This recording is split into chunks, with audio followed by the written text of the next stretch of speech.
Okay, everyone. Thank you all for coming. To all of you who are in this Zoom meeting. And likewise, we're also streaming on YouTube. I'm very, very proud to be the moderator of this roundtable today on Friday, October 7th. We have three really excellent panelists that I'm excited to hear about. And so this program, this roundtable, is hosted by the TROPI-BO program at CBO. And so CBO is a research institution that's sort of public-private and as part of the University of Porto here in Portugal. And I'm lucky enough to be a principal researcher as part of this program.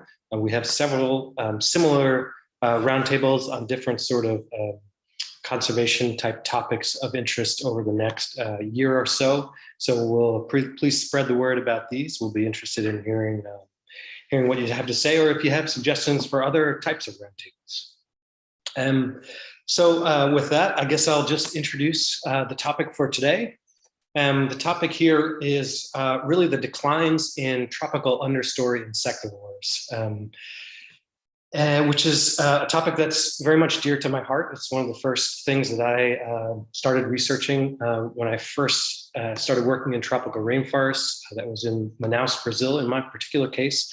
I later moved on to Africa, and sort of over the last 10 or so years, I've been in touch with a lot of researchers that are finding similar patterns, regardless of whether they're in the Neotropics or the Afrotropics or in Asia. And that is that consistently, the same guild again and again and again is the one that's declining or disappearing entirely when the rainforest is cut, and taking a very long time to return, perhaps among the longest time to return when the rainforest is allowed to regrow. And this is, of course, understory insectivores. So this particular guild, we think, is especially vulnerable to rainforest degradation. And this roundtable was inspired by, a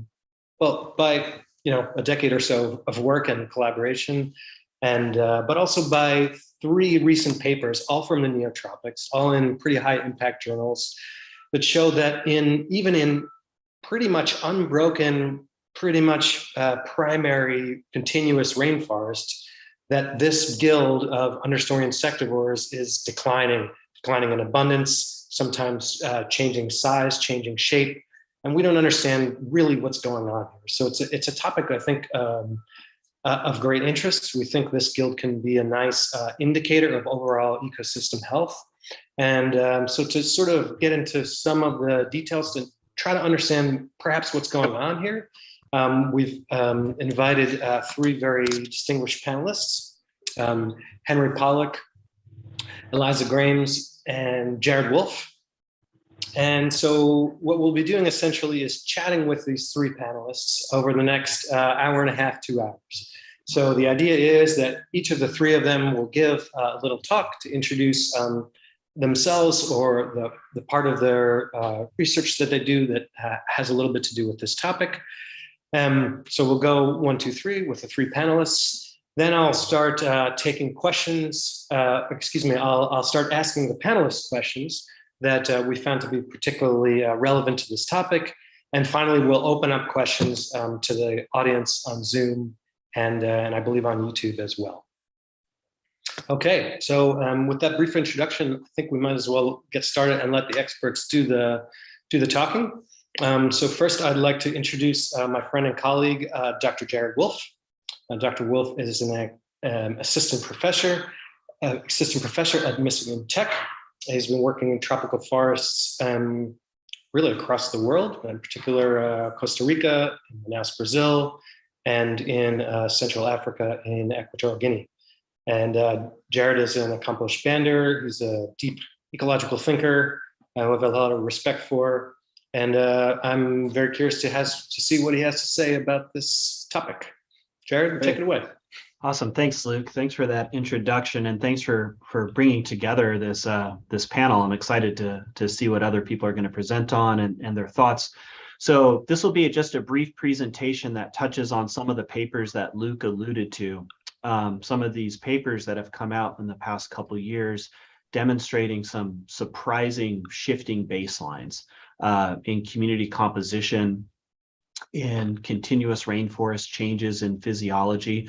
I specifically did not put Henry Pollack, who is one of the panelists, his recent paper in PNAS, because I just assumed he would be presenting on that paper as well. I didn't want to steal his thunder. So it's not that I purposefully did not include that because he's on this panel. But I can start talking a little bit about some of the developing theory around how climate change might cascade through food webs to affect not just birds, but other species of wildlife as well. Make sure this is working. Yeah. So I think there's an emergent pattern across the globe that greenhouse, with the recognition that greenhouse gases are a global phenomenon, but they manifest in as unique local phenomenon across the globe, resulting in extinction events via different proximate mechanisms. I'll just give some examples from the recent literature. Increased dry season severity in a national increased dry season severity in Gabon has led to documented fruit famines, which has cascading effects on the physiology of elephants. In where I live in northern Michigan, there's a national park, Isle Royale National Park, which occurs in Lake Superior. It's the world's largest lake. And this lake has increasingly warmed over the past few decades to the point that ice bridges that were common in the lake just a few years ago are predicted to never occur again. So what resulted from this change in climate was lack of recolonization by some of the national park's top predators, in this case, gray wolves. And they exerted strong top-down forcing on the predominant herbivore, which is moose. And what's happening now is as the gray wolves become inbred, their fitness decreases, there's fewer and fewer gray wolves. This has resulted in more and more moose, which are fundamentally changing the structure of the park. So it's turning the northern part of the park into what's called a spruce savanna. And that rich forest that was maintained by the presence of wolves is being diminished, and so is biodiversity.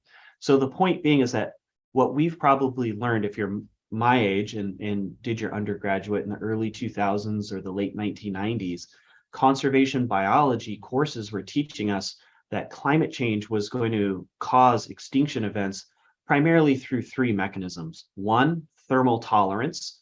It might just get too hot or too cold for a species to exist in a particular location. Two, they're just going to run out of habitat. You could think about refugia at the tops of mountains. As it's getting warmer and warmer, those alpine refugia are disappearing, and species like in North America, like pika, will run out of habitat. Or three, phenological mismatch. And we've seen this shown in Europe as the changing, maybe springs are becoming earlier, and that availability of food resources associated with that warming weather change through time. Certain species like birds can't change their behaviors, and they will have a demographic response that's often negative to that change in phenology. There's a fourth that I would suggest, an emerging proximate mechanism that might be the leading cause of local extinction events. And just prefacing our talk, I think it's probably responsible for the declines in insectivorous birds. And this is breakdown of biological interactions, just as you see with the fruit famine leading to decreased elephant physiology and demography, as you see between decreased wolf numbers and moose, and potentially between diminished insect communities and the birds that rely upon them for food resources. So there's this fourth emergent threat, which is the breakdown of biological interactions that maintains these biodiverse communities. So tropical birds are a really great group of birds because they do serve as bellwethers of biodiversity loss, including in these pristine areas. And we'll talk a little bit about why that is. Here's just some of the examples from the recent papers.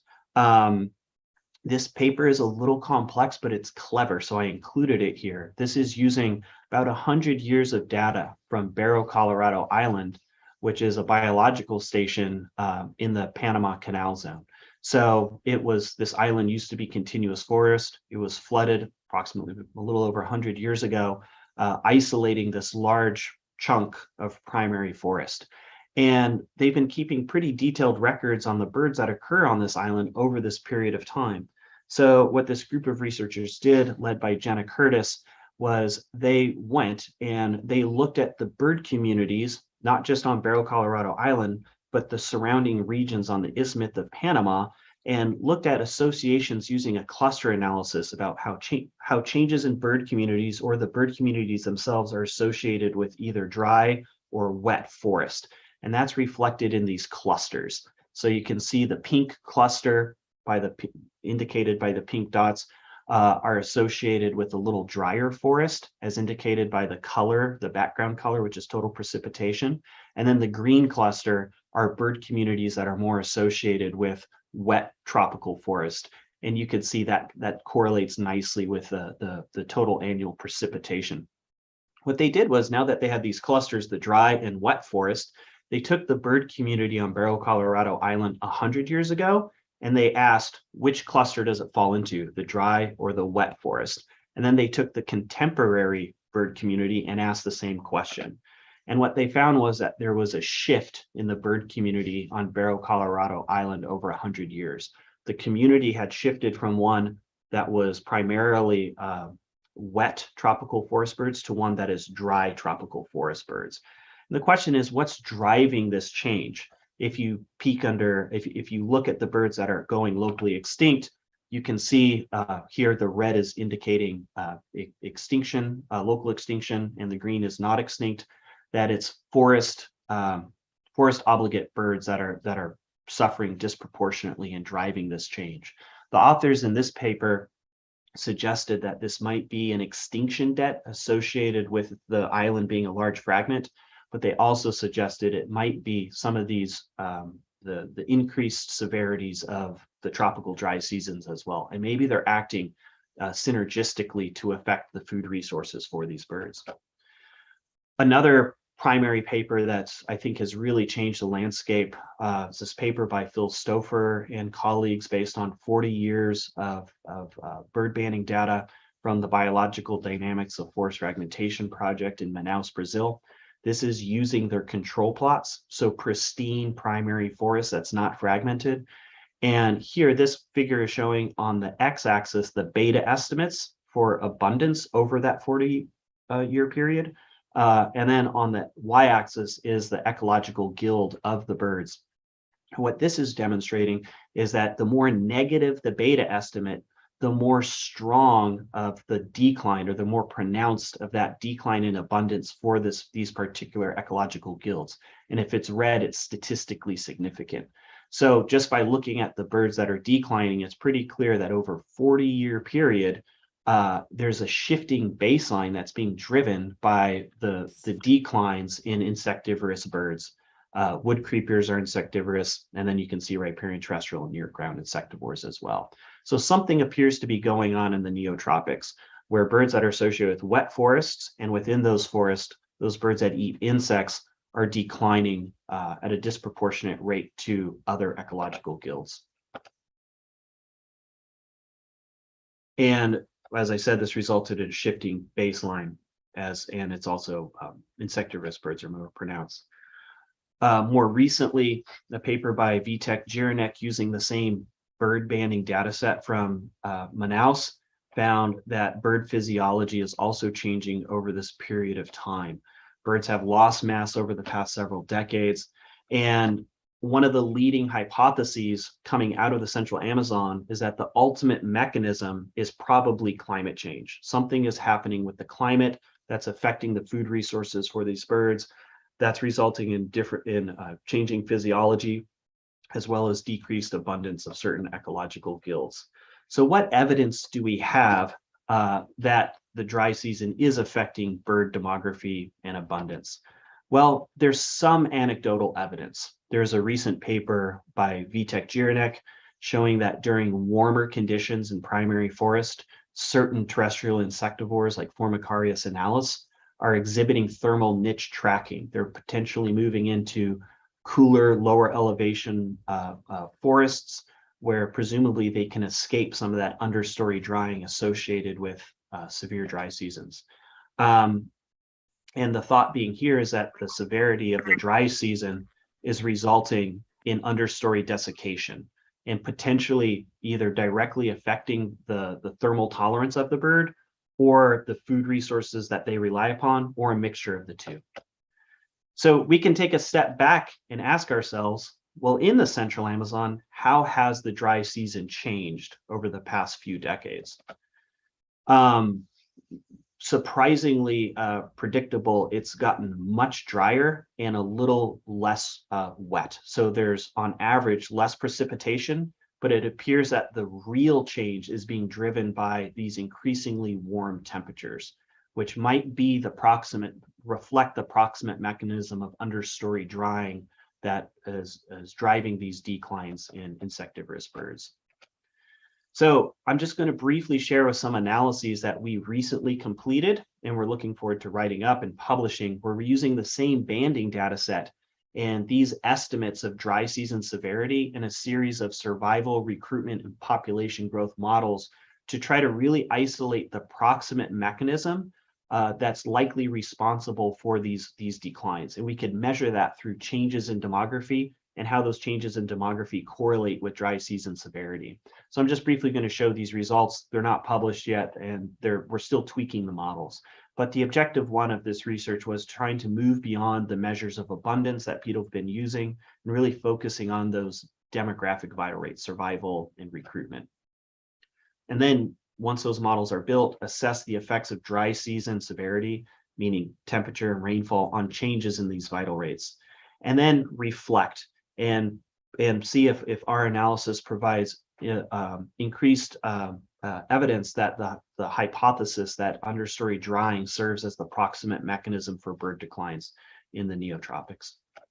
So, as I talked about the biological dynamics of forest fragmentation project, this is the landscape where we acquired this 40-year long bird banding data set. And for this analysis, we were just using the control sites. So this is some NDVI remotely sensed data showing the fragmented landscape, but the dark green is continuous or primary forest. And there's a number of control sites in those areas that we used for this banding data set. We use banding data collected between 1985 to 2012 for a diversity of species. We used some pretty standard Cormack-Jolly-Sieber models and some Pradell models, these time reversal models, to estimate survival and recruitment. This is kind of the flow of the model selection process that we used. On survival on the left, we looked at effects of average rain, average temperature, null models, and then we took our top recapture parameter and included it in recruitment.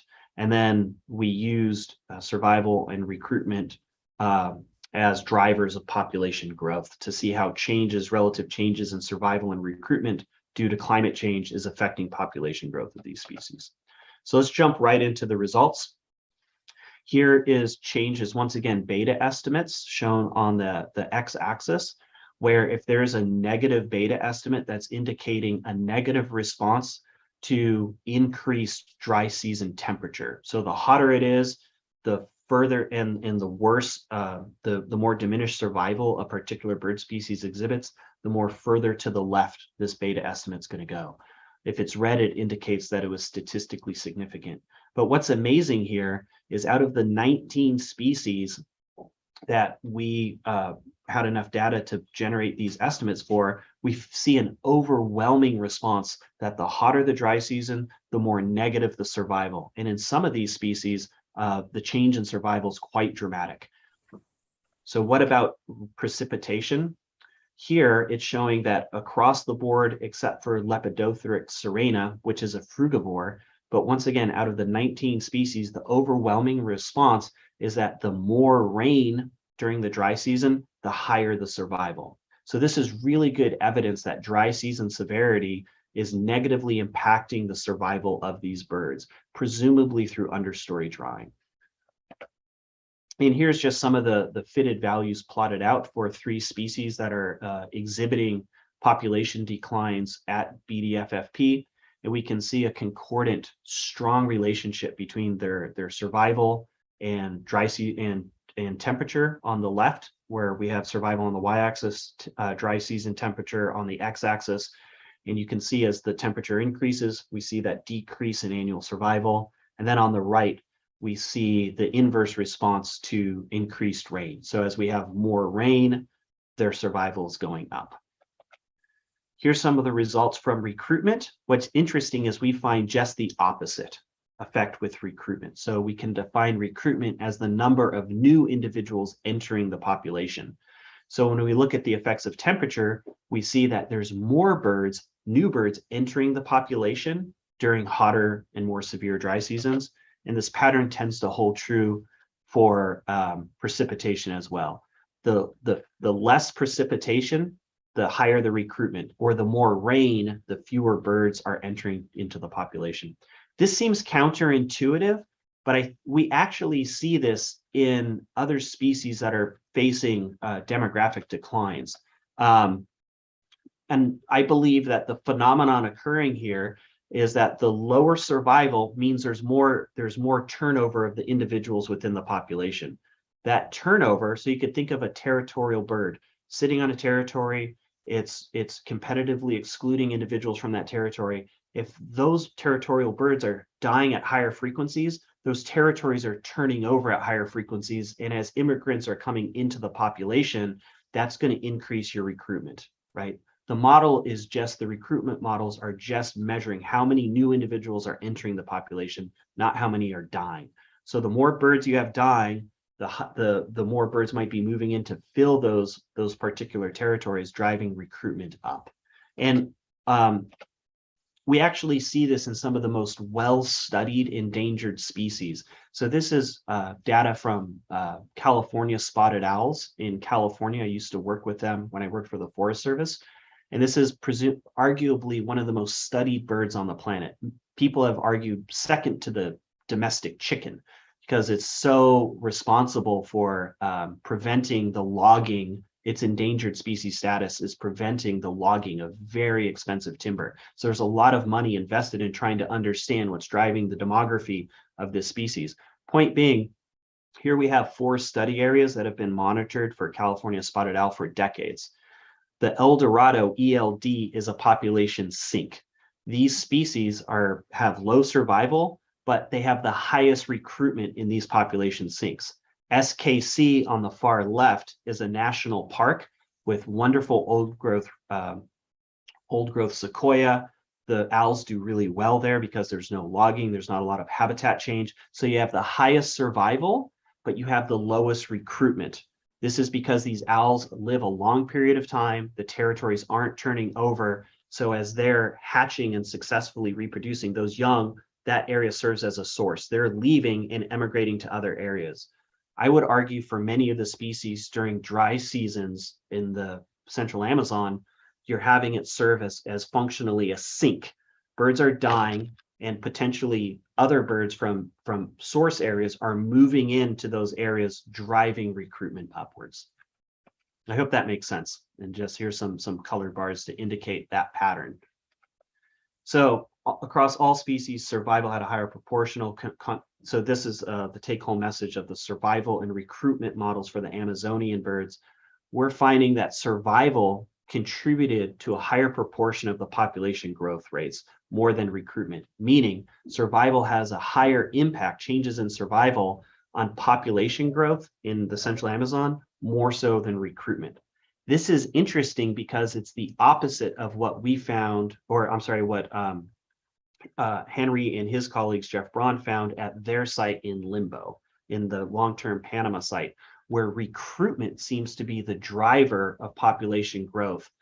And we've been talking about this, and I believe this makes perfect sense. The Limbo site in Panama is showing massive declines, way worse demographic outcomes than we're finding in the central Amazon. And that might be hints of a community of birds that's facing rapid demographic declines, whereas survival's diminished to a point that the only way they're hanging on in these sink habitats is by increasing recruitment. So recruitment becomes particularly important in these communities to stave off extinction that are declining rapidly. And the central Amazon might not be at that point yet. So that's kind of the trade-off between communities of birds that are declining rapidly. Seems like recruitment is more important to maintaining populations growth and stability.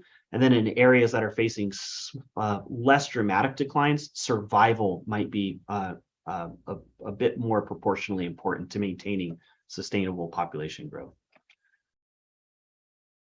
So severe dry seasons, take-home message is severe dry seasons with hot temperatures and little rainfall might be affecting the source sink dynamics for tropical birds. The hotter it gets, it's starting to turn sources into demographic sinks. And dry season, so the conclusions include dry season severity is negatively affecting bird survival in these undisturbed forests. And I believe that these preliminary results that we're getting ready for publication, they provide that understory drying is likely the proximate mechanism responsible for bird declines, at least in our areas in the neotropics, meaning that the dry season severity is pinching the populations and is serving as the limiting factor preventing the population recovery of some of these insectivorous birds. And importantly, these negative effects of dry season severity are likely exacerbated in forests that have already been diminished in their quality. So fragmented forest, cleared forest that is regenerating, they're more subject to the understory drying effects of habitat fragmentation. So if you combine edge effects that cause understory drying with climate change and severe increasingly severe dry seasons, you might get a synergistic effect of understory drying that's resulting in pretty substantial population declines of these birds. So the next steps that we're going to take, so we're going to expand this analysis to fragments to see if this hypothesis holds true, that the synergistic effects of edge effects in climate change are really driving these extinction events in fragments. And we're also really interested in trying to not just be doom and gloom, but identify those areas that seem to be resilient to understory drying, those climatic refugia or microclimate refugia. And potentially, once those are identified, if we can integrate that into some sort of policy, that those areas should be prioritized for conservation in the future. And with that, I'd like to thank all the funders and for everybody for listening. So yeah, thanks so much.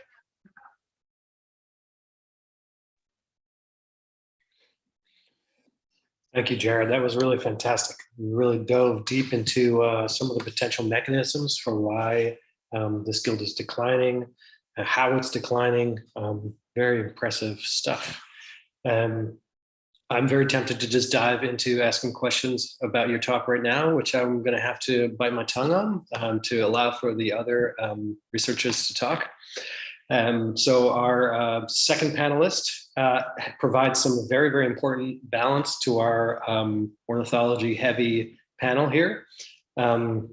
Eliza Grames is an entomologist, and she's a postdoc. She's at University of Nevada, Reno, and she really has her finger on the pulse of all kinds of topics from conservation, ecology, birds, insects, and importantly, she's involved in a global synthesis on insect declines called EndoGem, which has implications for why insectivorous birds are declining. She writes her own art packages, and she's very quantitative in her approach.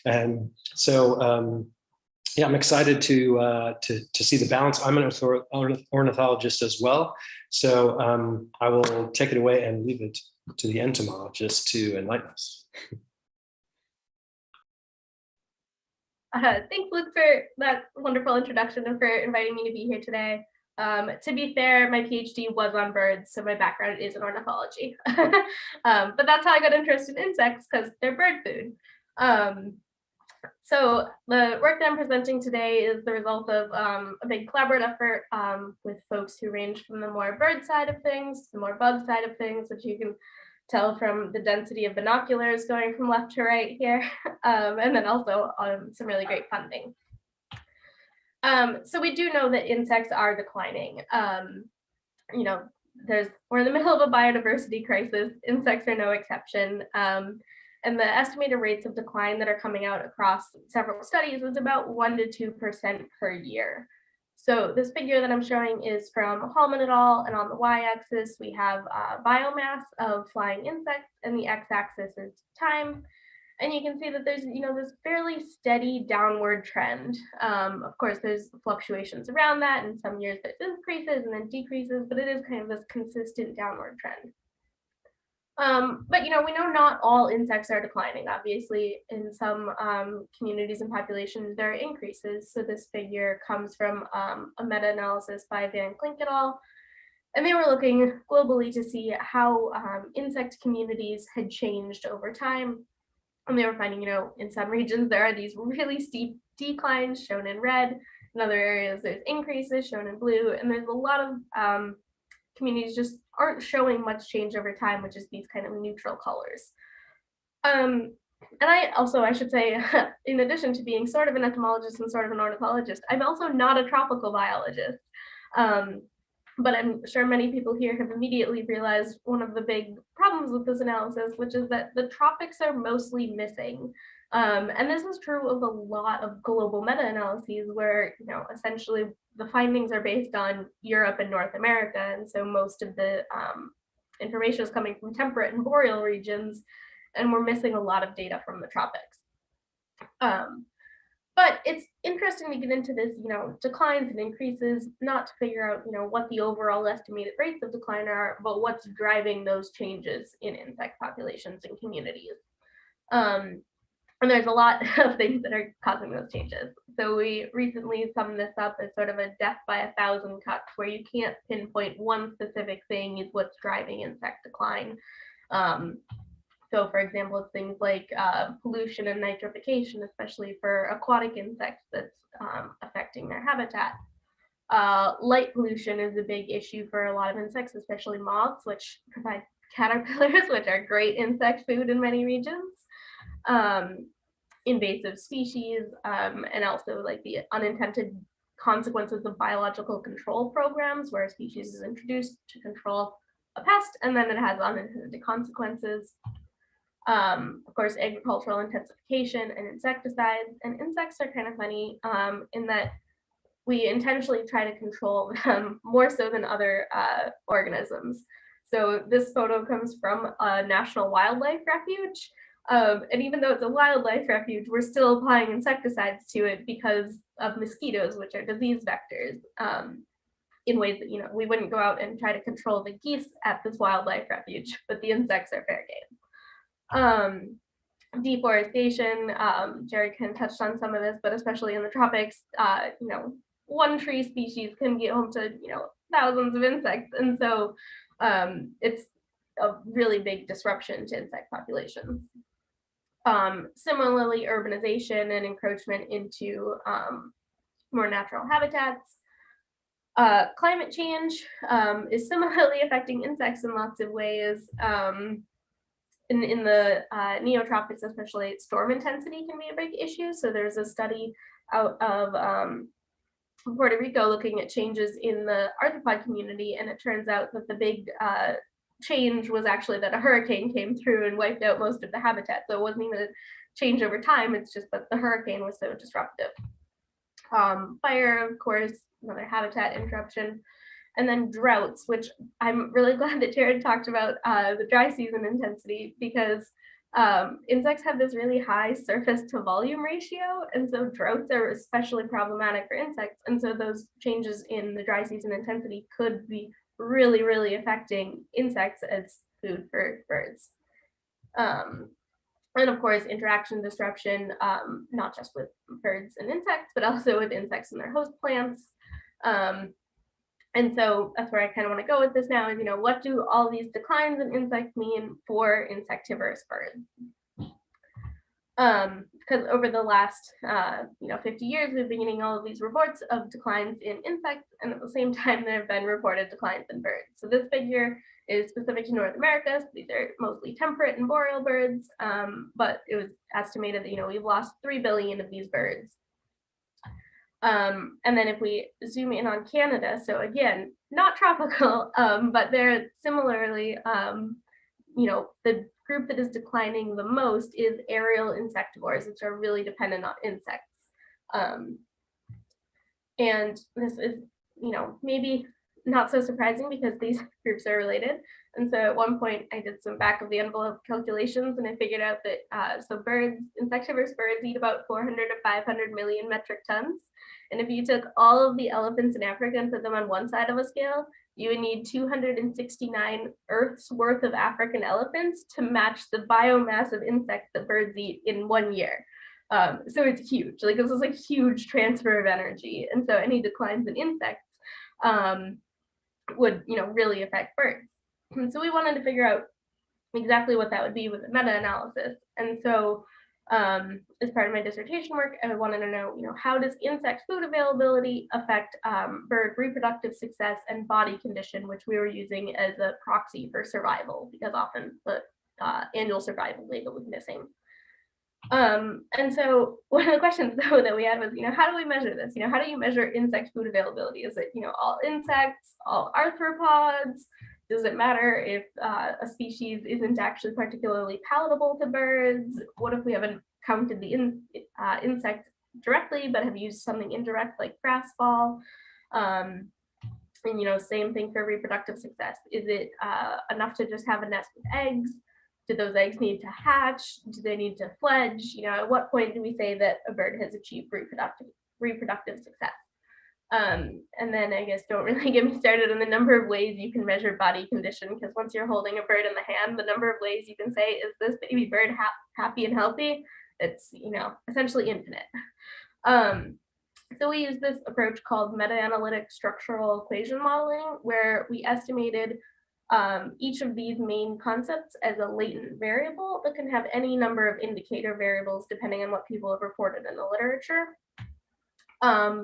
And so we did a really big systematic review, screened thousands and thousands and thousands of abstracts to try to find all of the articles that we could that were looking at the effects of food availability on bird body condition and reproductive success. And you can see that we kind of have the same bias as most global meta-analyses, where most of the data is coming from North America and Europe, with way less from the tropics.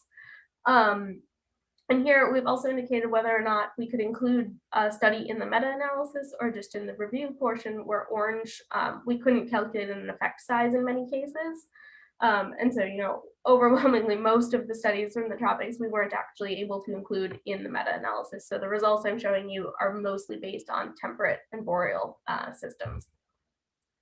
But across all the studies, we did find over 200 species of birds have been studied, though there was a pretty strong bias towards great tit and blue tit in Europe, and also tree swallows in North America, and then pied flycatchers also in Europe.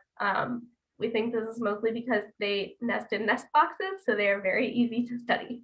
And we found, pretty good spread of habitats, so mostly dominated by temperate forest and temperate grassland, with, very few studies actually in tropical or even subtropical systems. Okay, so back to the main results with all the caveats. There's not a lot of tropical insect data in here. So we found that people had mostly measured insect food availability in terms of biomass or abundance, frass fall, so like caterpillar poop essentially, population suppression, so things like pesticides, supplemental invertebrates like mealworms, reproductive success, people had measured as hatching success, the number of nestlings, the number of fledglings, fledging success, and nest success. And body condition, the most common measurements we found were tarsus length, wing length, or body mass, standardized by age, or body mass residuals, something like a mass tarsus length residual. The first thing I'm going to show you is in these little dashed circles is going to be error. So that's measurement error of each of these variables as it relates to being an indicator of the main concepts. So you can see supplemental invertebrates had a really high measurement error. We think that's mostly because people weren't correcting for background levels of food availability, or because mealworms aren't really a great substitute for insects, which are much more nutritious. And then nest success had a fairly low measurement error, for example, because it's pretty easy to say yes, 0 or 1, that nest succeeded. So keep that in mind, that there's different levels of confidence in some of these indicators.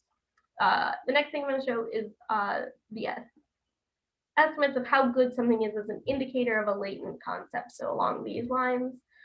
So here we have that biomass or abundance and population suppression are pretty decent indicators of food availability, whereas supplemental invertebrates, not a great indicator of food available to birds, perhaps unsurprisingly.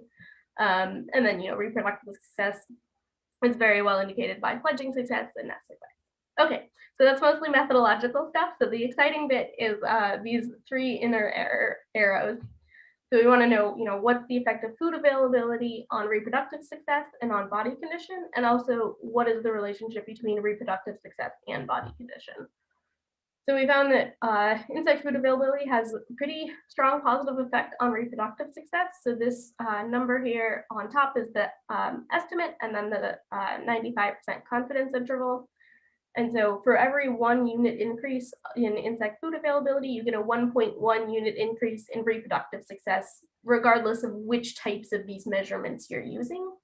And similarly, for every 1 unit increase in food availability, you get a 0.8 increase in body condition. And that's body condition of the offspring, so chicks. But we also see this negative relationship between reproductive success and body condition, and that suggests that there's a trade-off. So in food-limited conditions, essentially, the adult birds are having to choose whether they want to have lots of offspring or to have happy, healthy, fat chicks. And so, in general, we're just interpreting this as, yes, food is limiting. Insect food availability has really important consequences for bird demographics. And so declines in insects could have, really severe effects on bird populations.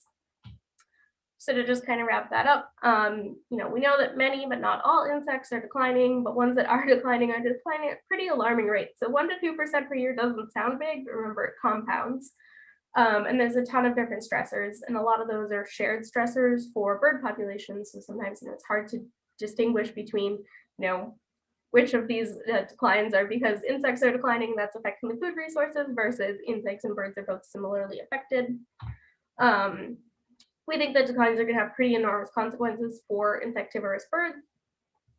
But a lot of what we know is still based on temperate regions, which is kind of a problem because tropical systems are very different, and also that's where most of the diversity is, not just for birds but also for insects. And so we're extrapolating from these systems that maybe only have 20 species to thousands, and expecting similar trends. And so it's really important that we think more about the tropics and what's happening there. And then I just wanted to quickly put in a little plug that there is a new insect decline research coordination network that just started last month. And so if anyone's working in the tropics thinking about insect decline or what it means for birds, please get in touch, because we would love to have you in a working group. So.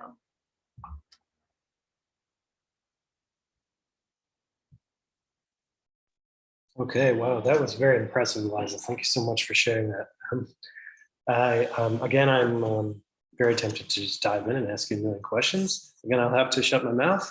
But suffice to say that although there were very few studies from the tropics there, I think some of the mechanisms are probably really similar. So that provided, I think, a lot of important background and insight into what's going on under the hood with birds that somebody that's strictly an ornithologist and doesn't delve into the insect world would like myself, would probably not foresee or not really envision. Fantastic. Okay. Well, that study is destined for a high impact journal, and let me know when it does get accepted. Won't be long now, I'm sure. All right, fantastic. So moving on to the third panelist, that is Dr. Henry Pollack. Dr. Pollack is a postdoc at the University of Illinois at Urbana-Champaign. He's perhaps the world's leading expert on ant-following birds, which is very exciting to me.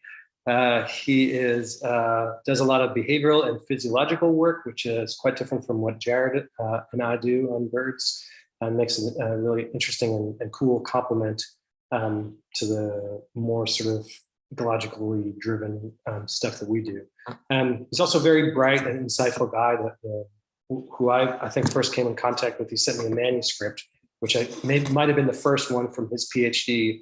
And I was the editor in that. I don't think that I might have not have made any changes at all. It was like accept at first look. So very good, bright guy, good writer, and good at explaining very complex topics in a way that that sort of the general public, or at least I, can understand, which is, I think, a very important strength to have.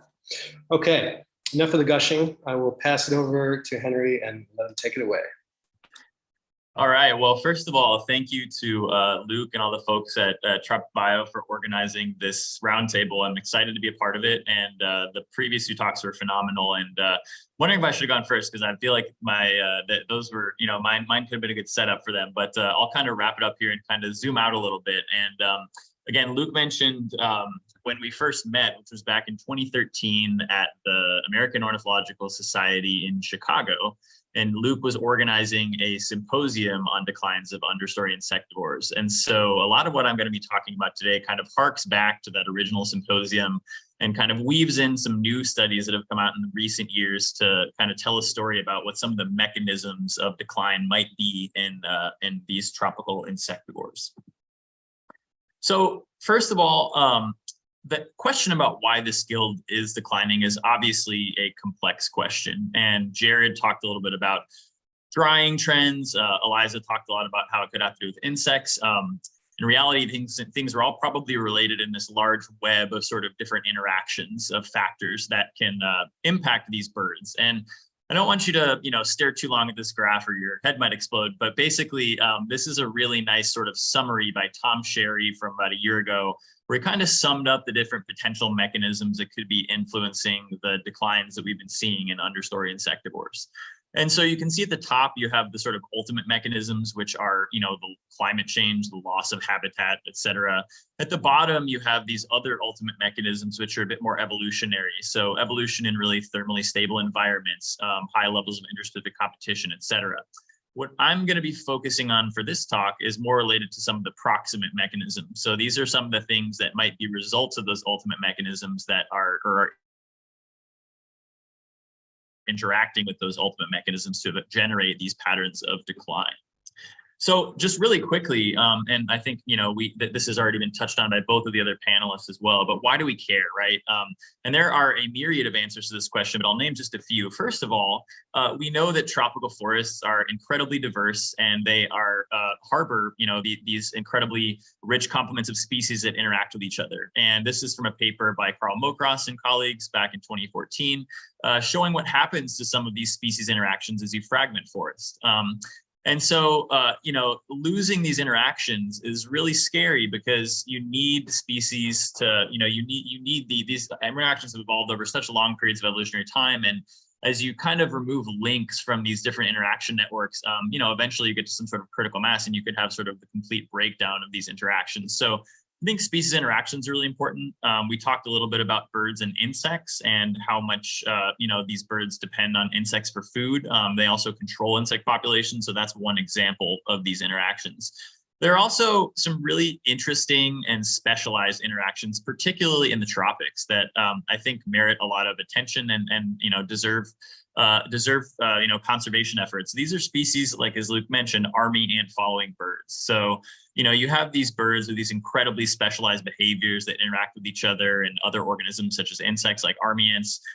You have birds like, dead leaf foragers and very specialized niches in the tropics where species are, foraging in all these really, really unique places that just doesn't necessarily happen in the temperate zone. And in the tropics alone, there are, probably more than 2,000, just in the neotropics, I should say, 2,000 species that, depend on insects for their diet. So, I think that these are just a few of a myriad of reasons why it's important to understand what is happening with these species and try to, halt these declines. So I'm gonna give a bit of history about what we know about understory insectivores. And a lot of this stems back, as I mentioned, to that original symposium that Luke organized about 10 years ago. So it dates back to probably around the 1970s when the first paper started coming out documenting that this guild in particular was declining in response to forest fragmentation. And those patterns have been borne out over the last few decades, and we've seen this consistent trend of this particular guild of understory insectivores being especially sensitive to various types of disturbance, fragmentation in particular. So Ed Willis, who is a famous biologist who worked on Barro Colorado Island in Panama, did some studies of ant following birds and other understory insectivores on that island. And he found that, after the island was fragmented in 1914, over the next, period of time, and particularly in the 60s and 70s, you can see that, for these ant following birds, as an example, you're getting large declines in population size. So these are two obligate ant followers. The ocellated antbird is now actually extinct on Barro Colorado Island, so they no longer exist there. The bicolored antbird is barely hanging on. So, this was sort of some of the first evidence demonstrating that these insectivorous birds were highly sensitive to fragmentation. And this evidence has been bolstered by evidence throughout the last few decades. For example, one of the primary sites that Jared's talk was about was the BDFFP, the Biological Dynamics of Forest Fragments projects in Manaus, Brazil, in relatively pristine Amazonian rainforest. But then they took advantage of this fragmentation to understand how this was impacting the bird populations and the fragments relative to contiguous intact rainforest. And you can see the answer right here on the right. So, essentially, when you look at different fragments of 1, 10, and 100 hectares, and you compare additionally the control intact rainforest to the fragmented habitat, you can see that across the board, the number of terrestrial insectivore species in the intact rainforest is much higher in all different, plot sizes across the board. So again, this just shows that in these fragments, these terrestrial insectivores in particular are declining and often disappearing. There was another famous study by Chan Sekerjilu in 2002 in Costa Rica, in Las Cruces, which is a mosaic of different habitats, including a large chunk of primary forest. And again, we're seeing the same pattern. So if you look at the number of captures of different species in forest relative to adjacent fragments, you see that the insectivores in particular are the ones that are declining. So again, this is just a sampling of the many studies that have shown this trend over the recent years. And so now I'm going to get into some of the mechanisms, and I want to talk about some of those proximate reasons why these declines might be occurring. So the first idea that's been presented in literature is this idea of mesopredator release. And this is something that in temperate systems has gained a lot of support from papers back in the 90s by Scott Robinson and colleagues, showing that when forest becomes fragmented or there's a lot of edge, it's sort of an ecological trap. Birds like to nest in those areas, but they're also more vulnerable to predation, and they suffer demographic consequences from that predation in fragmented areas.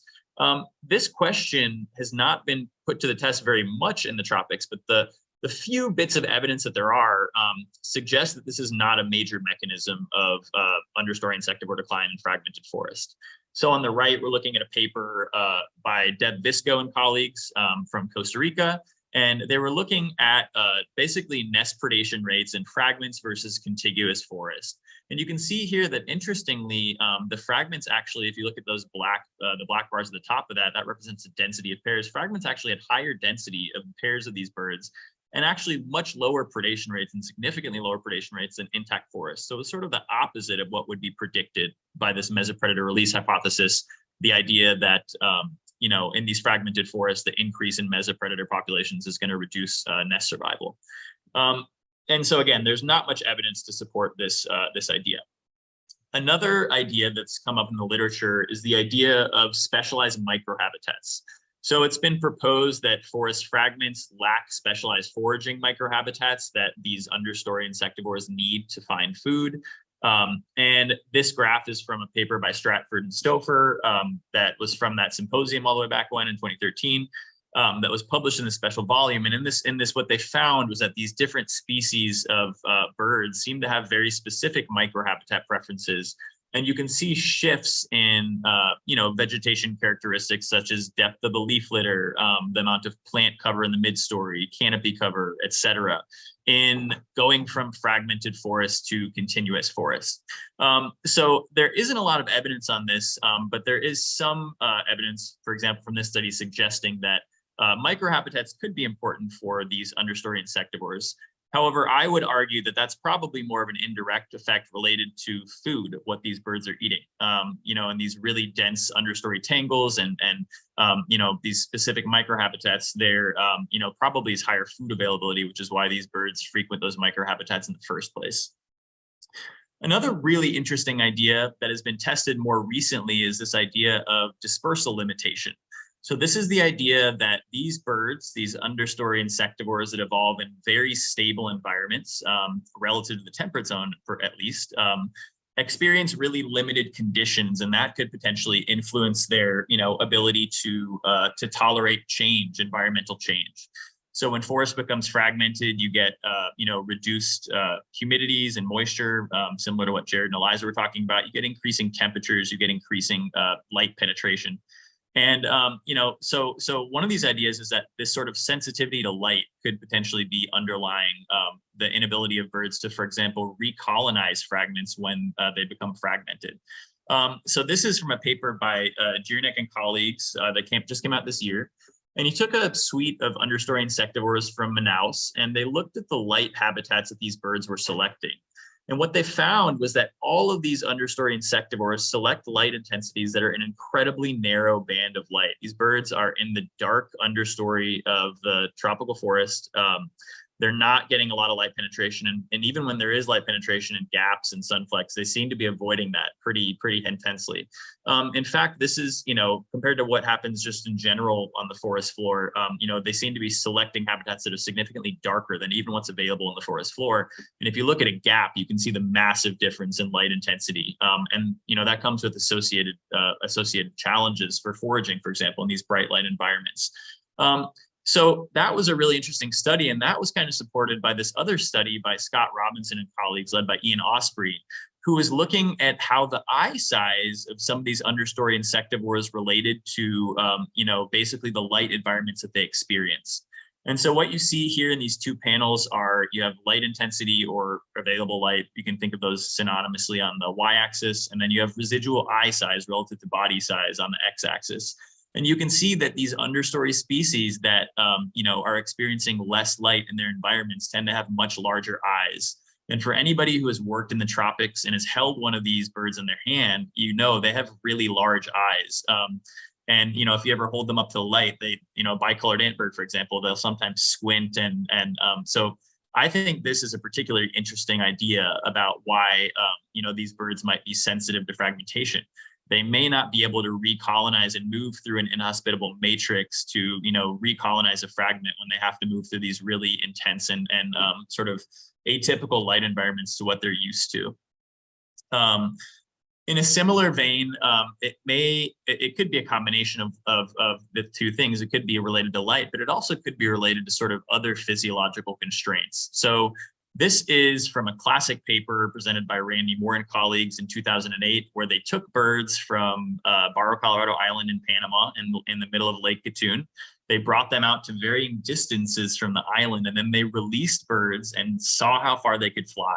There was a disclaimer in the paper that they saved all the birds with a little rescue boat. So it's I'm not sure if this would pass IACUC muster these days, but it was a really interesting study. And what they found was that these understory insectivore species in particular were really, really poor flyers. They had a really poor ability to get back to the island. And so again, anyone who has held one of these small insectivores in their hand and looked at, their body size and body shape, these are little fluff balls. They don't have large wings. They have short tails. And they may just not be able to fly very well after, so much evolutionary time evolving these really, stable, dark environments that are also super dense. So, it's very difficult to fly long distances in the very dense understory of tropical forests. And there have been a couple studies that have come out recently that sort of speak to what the underlying mechanisms of this sort of limited flight ability might be. So these both came out this year. And on the left, what you're looking at is essentially data from that same study or the same suite of species that I just showed you. And you can look at the distance those birds were able to fly, or the mean distance they were able to fly relative to myoglobin concentrations in the pectoralis, which is the primary muscle that birds use to generate flight. And what you see here is there's a pretty strong correlation between increasing myoglobin, or sort of increasing muscular intensity, and the ability of these birds to fly farther. So many of these understory species may just be really poor flyers and have very limited muscular capacity. And another trait that's sort of more of a morphological rather than a muscular trait, but in a similar vein, is called the hand-wing index. So the hand-wing index is basically an index of wing shape, and it tells you essentially, how strong of a flyer a bird species is. A higher hand-wing index essentially indicates birds that have longer primaries and can fly, longer distances. And so what we see here from the study by Claremont et al., where they looked at the probability of crossing a road relative to hand-wing index, there's a very strong relationship between having a hand-wing index and having those sort of, longer primary projections that allow for, sort of longer flights and the ability to cross barriers. So again, taking this information together, it suggests that this dispersal limitation, whether it's related to visual or, muscular or, morphological constraints, could definitely be at least part of the reason why forest fragments are so vulnerable to, or why understory insectivores are so vulnerable to forest fragmentation. The last one I want to talk to, which is particularly near and dear to my heart, relates to some research that I did for my PhD thesis. And this is the idea that tropical birds and understory birds in particular have really narrow physiological tolerances.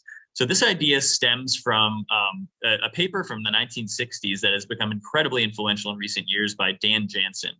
And on the right, you can kind of see a summary of what Jansen was proposing in the paper. What Jansen was proposing is that in the tropics, so in this top panel, there's really not a lot of overlap in temperature regimes when you compare, for example, the lowlands to the top of a mountain across an elevational gradient. And Jansen was predicting that sort of stable and differential temperature regimes would select for really narrow physiological tolerances. So for a lowland bird trying to disperse over that mountain pass, for example, that lowland bird would essentially have more of a physiological challenge getting over the mountain. And that ultimately can lead to patterns of gene flow and species diversification. If birds can't fly very far and can't move very well, eventually they're going to end up in allopatry and they're going to speciate over evolutionary time.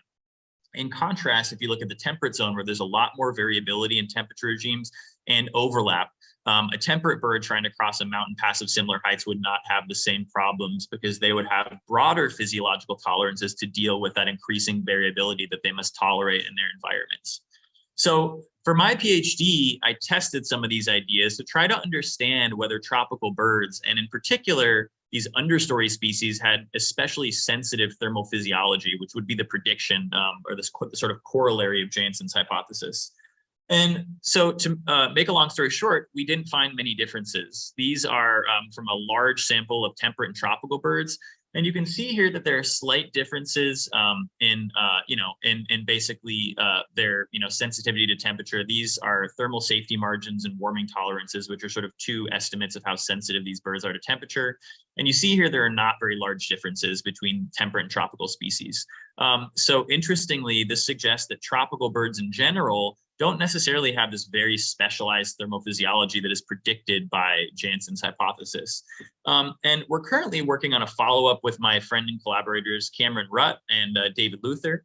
And we're looking at how some of these traits vary across different microhabitats within the tropics. So this is testing the idea of whether or not these tropical interior species have particularly constrained thermal physiology relative to other habitats, for example.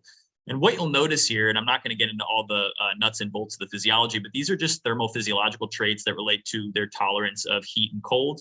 And you see here that there really aren't very big differences across different habitat types, in thermal physiology. And in fact, if you look at the thermal safety margin, which is, and the thermoneutral zone, which are sort of estimates of thermal tolerance, you see that they're actually surprisingly lower or more narrow in open habitat species relative to forest species.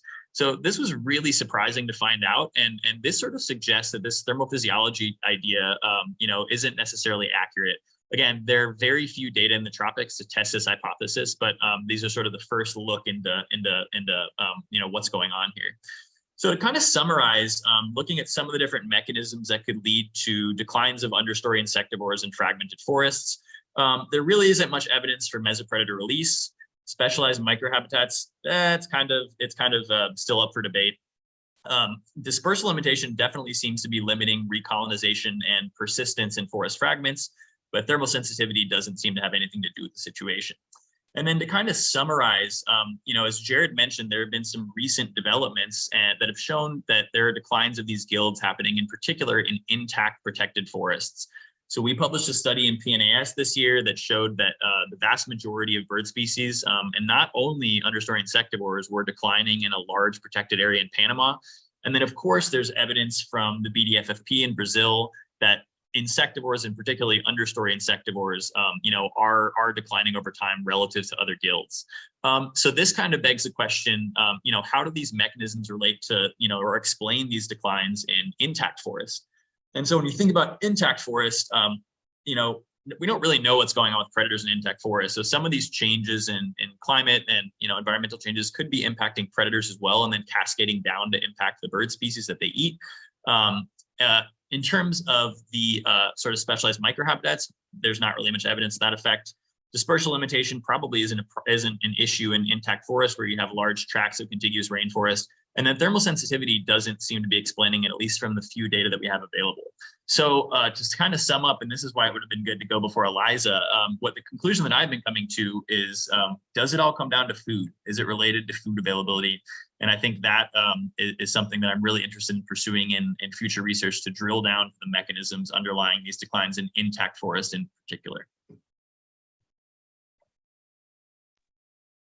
Okay, Henry, thank you so much. That was really fantastic, very detailed, and a very good, broad, well, not really so broad because it was pretty specific towards the end there, but I think it provided some perspective, whereas Jared and Eliza's talk were a touch more narrow. And that's actually quite nice going into the discussion part that we're about to enter now, because I think we'll very quickly start to geek out into some of the finer points here. But I think we should probably start a little bit broader, because I think to us, it's a foregone conclusion that this is really important, that understory insectivores in the tropics are super important, right? But when you're in the field working with somebody, local folks in particular, it's really hard to explain to them why they should care that this little dicky rainforest bird is disappearing. Well, why does it make a difference to humans? And so how can you explain this to your grandmother, for example?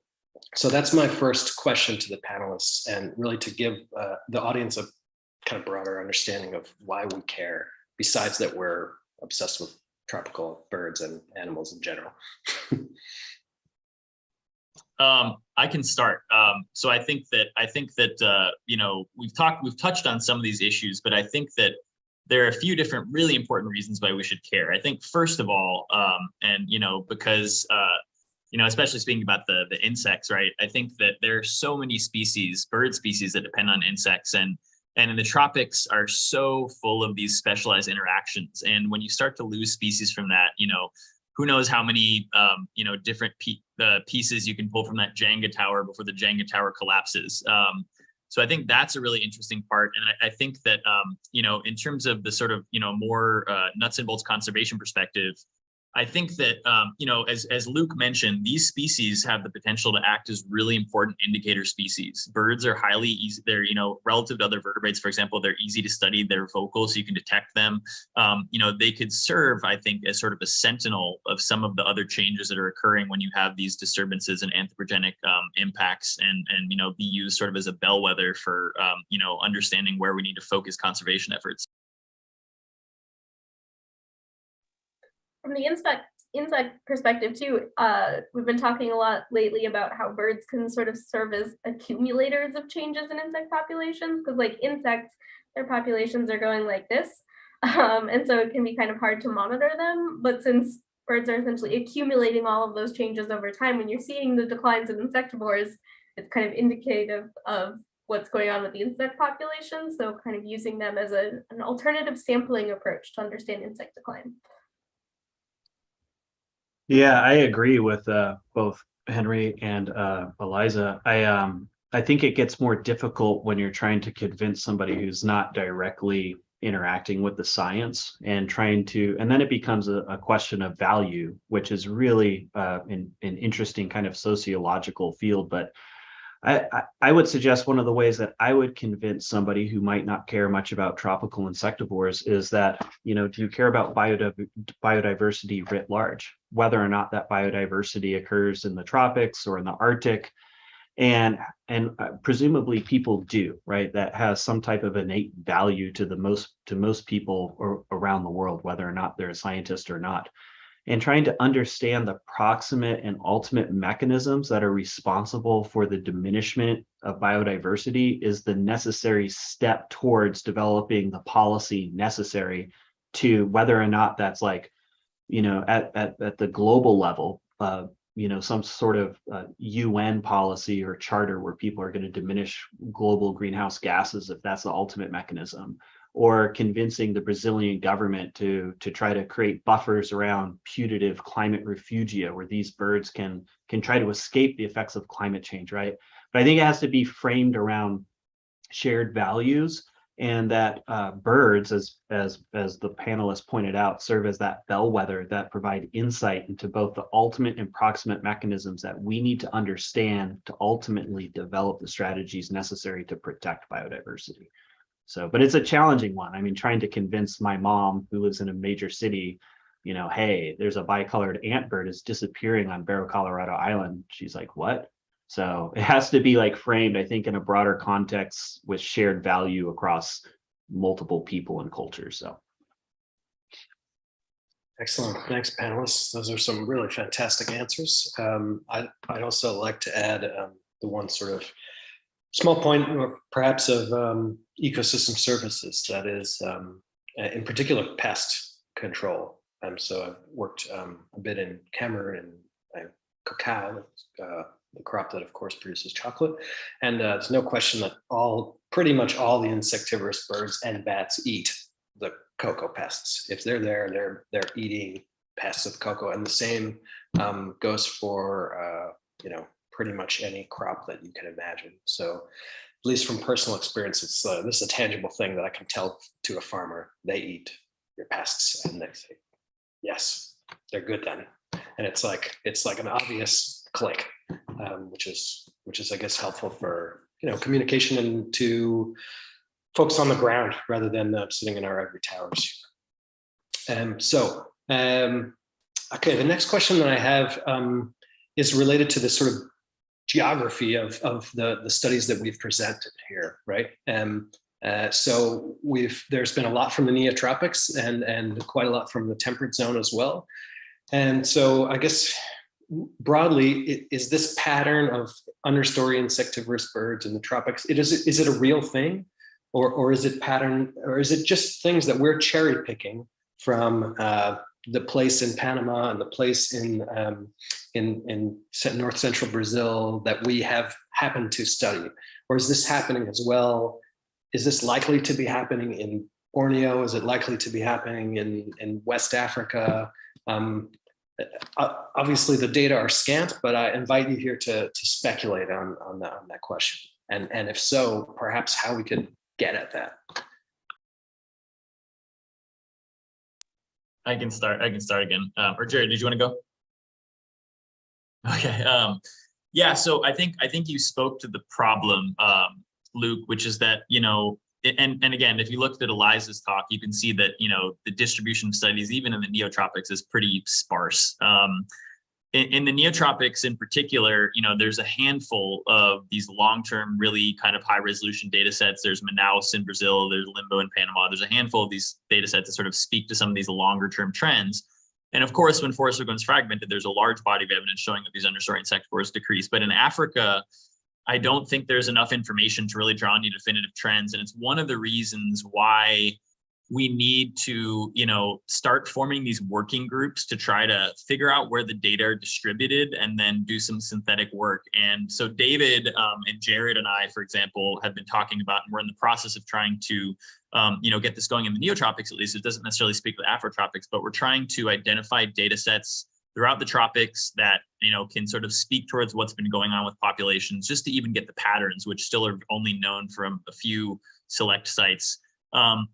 I would be really, really curious to try to do some similar sort of, thing in the Afrotropics as well. And I also would love to, get your perspective, Eliza, and maybe outside of this roundtable on, what approaches you've taken with the EntoGem data set, which is, trying to synthesize information on insect biodiversity declines on a global scale. I think there are a lot of data out there that we don't know about, and that we need to just figure out how to find the right people and get everybody involved and get some critical mass to start getting some synthetic work going. Yeah, no, I think especially trying to find data sets from regions where, like, I'm based in a temperate area and have worked in a temperate area, and so trying to find those tropical data sets has been really challenging. And even just talking to collaborators in Brazil who are saying, there's tons of data out there. It's published in Portuguese in a dissertation, and it might never see the light of day because there's not funding to get it published. And so looking for all those, kind of hidden and hard to find data sets. They're out there for for insects, and so they're presumably also out there for birds in a lot of cases. And searching for articles and studies in languages other than English is pretty important. There's a 2016 paper by Tatsuya Amano that estimates 1/3 of biodiversity studies are not published in English, and that's not even touching on the gray literature. So yeah, setting up those coordination networks and working groups is, I think, pretty key to being able to find that information. And I'm trying to multitask. I'm answering Adam's question, which I'm just about to answer. It's a good question in the chat on Zoom. But I would suggest that some of the work actually being led by Luke Powell's lab in Africa, which is just starting to identify not necessarily the long-term trends, because as we know, we don't have those long data sets in Africa that we do in the Neotropics, but their lab's taken a really neat approach where it's looking at the effects of fragmentation and forest degradation at the ecological guild level, and then we can map the response of those birds onto the response of neotropical birds.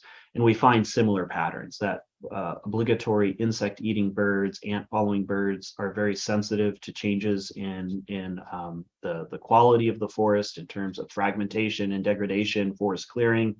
And if some of the proximate mechanisms behind some of the declines in the neotropics are true, understory drying, either through climate change or fragmentation, you would predict that the afrotropical birds will be responding similarly to the neotropics. So we can develop hypotheses based on some of the evidence that they're sensitive to fragmentation, similar to the neotropics.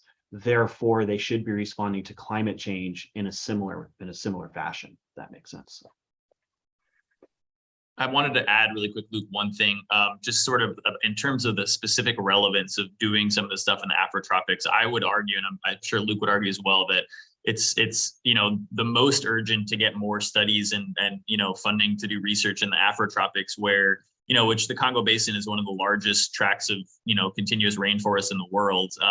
And the population pressures and projected sort of urbanization in Africa is going to put considerable pressure on those ecosystems in the coming decades. And we have essentially, very little information there. So I think it's really imperative to, not that it's not important to work in the Neotropics, but we already know a fair amount in the Neotropics. And I really think we need more, studies from the Afrotropics to kind of contextualize what's happening here.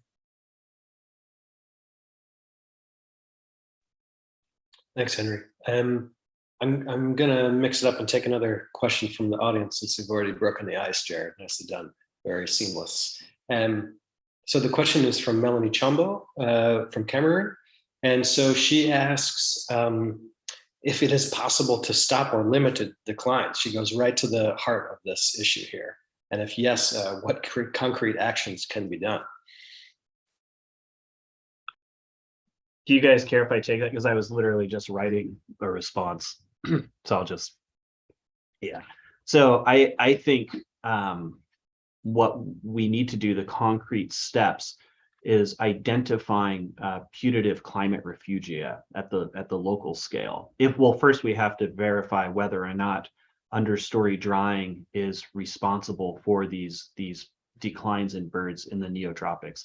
I believe, like some of the evidence we shared today, I think there's going to be mounting and increasing evidence that this is the case.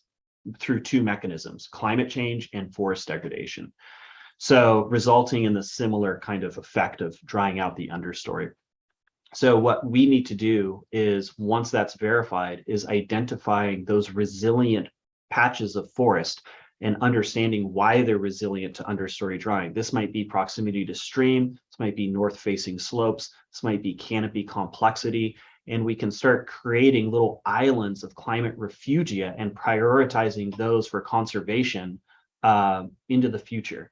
And that might look as something as simple as, like, you know, in the forestry codes and policies in Brazil, Ecuador, Colombia, Peru, that we put large stream like buffers around streams that are maintaining that diversity of microclimates that sustain these communities of birds. So in my mind, those are the next kind of concrete steps. Understand the proximate mechanism. Next, understand how climate refugia and forests remain resilient, and then codify those understandings into policy.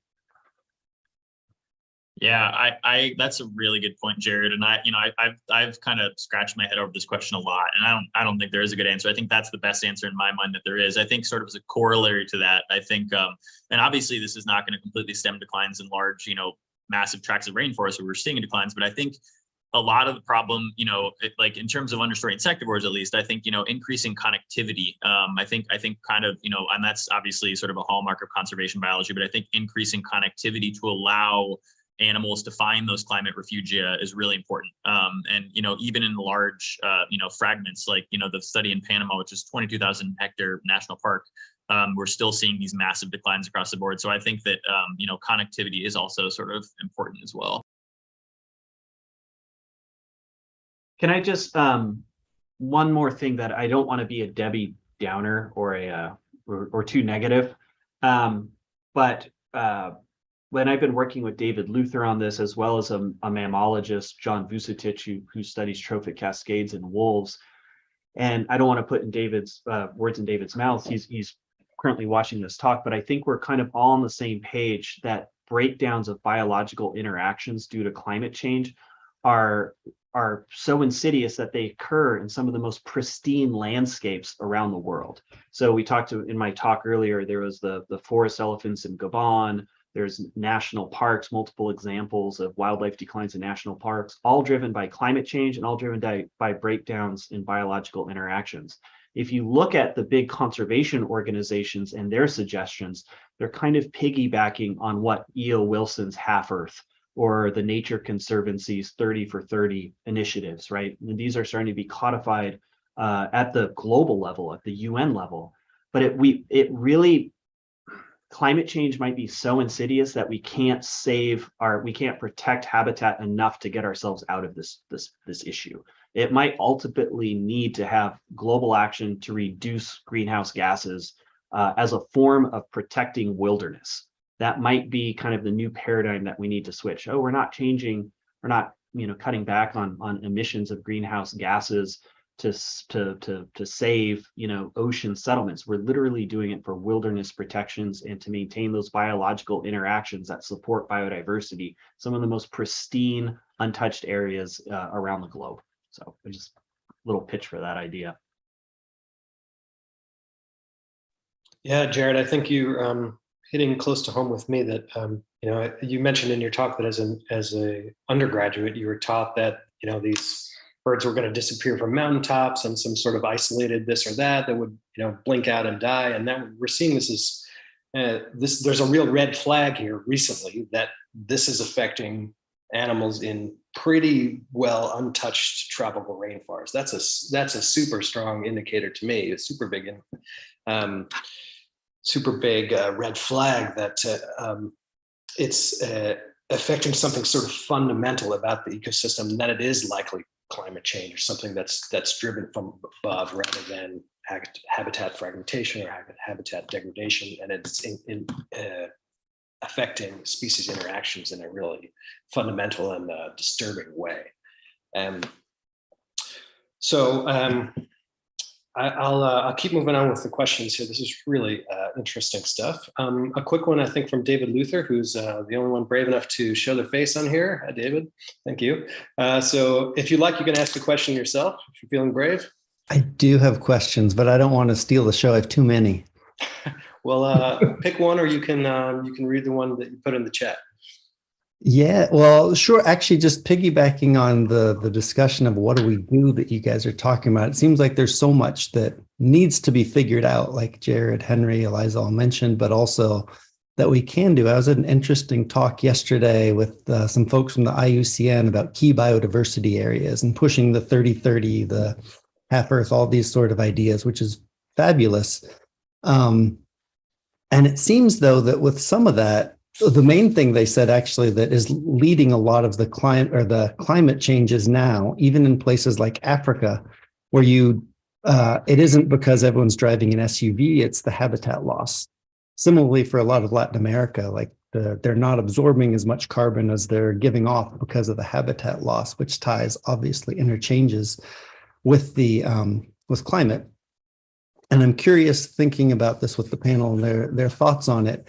If we want, sorry, my daughter's baking in the background.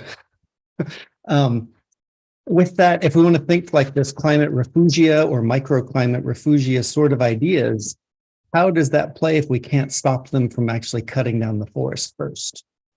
Even if we make the protected parks, which is lovely and wonderful, but even if they go in to cut them, I mean, it seems like at some level, if we can't stop, we can't do anything. So, and I'll take my answer offline because my daughter's talking now. No problem. I think that's that is kind of the fundament of the issue is how do we get people invested enough to invest in protecting this forest and not cutting the habitat down. And my current research is looking at like social ecological systems. So I'm kind of coming to the conclusion that I think that, people, it all comes down to people. And I think that the biggest way is to get people invested somehow or another in a system or using a flagship species. This has been shown time and time again with different flagship species around the world that are used as sort of an umbrella species to protect a larger chunk of habitat.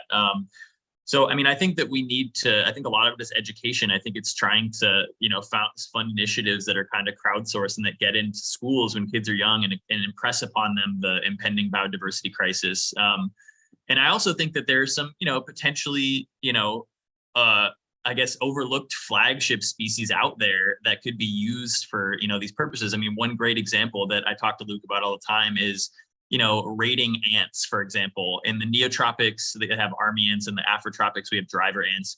Driver ants have colonies of 10 million individuals. They're the largest social insect colonies in the world. They have a whole suite of species that depend on them, such as chimpanzees, which use them as a primary food source. And, there's been a huge body of literature on tool use, all these birds that follow them. So I think that trying to sort of, build that capacity in the younger generation and impress upon them, what needs doing and use some of these sort of overlooked potential umbrella species could be, a step forward. That's great, Henry. That's a really cool example because not only their ant following birds are really have important sort of ecosystem services and services for the community and the ants likewise, but the birds themselves have really huge home ranges. So Jared mentioned these sort of like micro refugia, but they're not that micro. I would imagine if you think about these birds, we don't even know how much space they actually need, at least 200 hectares probably for one individual. So how big of a chunk of micro refuge do you need to sustain a population of animals like that might be a good indicator species? Can I say something along those lines, Luke? And I just want to, what David's here and just share some of the results from a recent paper from him and as well as tying it into some of Vitek Jirinek's work that I think provide even more context to how these birds might be disappearing in the Neotropics. So a couple things. Vitek shows through his movement ecology stuff that these birds are moving through their territory and at least Formicarius analis and selecting microhabitats based on the ambient temperatures, right?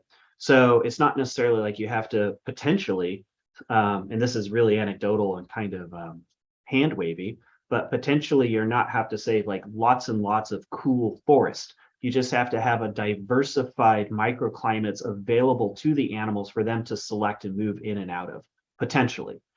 Another point, and I just want to bring this up because I think it's one of the more important findings in regards to proximate mechanisms, is David Luther's work looking at in fragmentation, the patterns of birds dropping out or going locally extinct. And his work found that there's reduced functional redundancy in fragmented systems, meaning that these birds are likely in competition.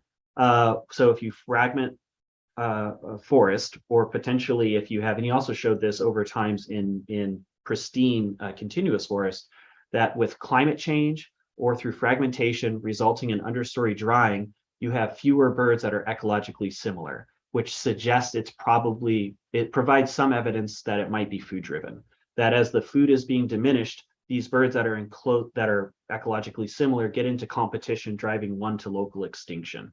So there's just like some context there behind maybe the mechanisms that are further driving these birds extinct, and maybe one of the ways you can provide more resources for these ecologically similar birds is having diversified microclimates that they can then escape to or forage in. So anyway, I just wanted to bring that up before we forget, because those are some new findings that are pretty cool.